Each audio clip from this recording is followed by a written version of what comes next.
Sargi varpai gali skambėti. Ai, ten. O jeigu jau varpai skambė irgi tau reiškia Tai čia reiškia, matai, šaudonai gimytų. Jeigu varpai skambė, reiškia sužiūrė. Gerai, gerai.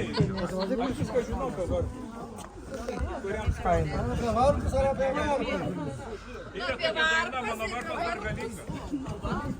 Mano varpas dar galingas. O aš toks abejingas. Kaip, bet kaip rašau? Bet tu čia kaip suprasi? Nu čia menininko dirbtuvėlė.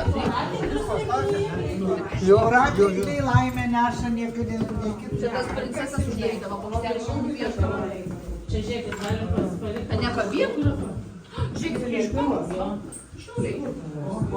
Nemoku, sakyk, parašyt, parašyt. va čia kaip keulės senais laikais. Pjaudavo, dabar jau nebepjaudavo. Jie, taip darydavo.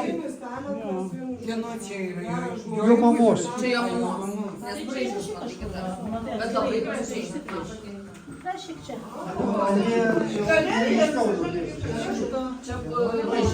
Čia išgyventi.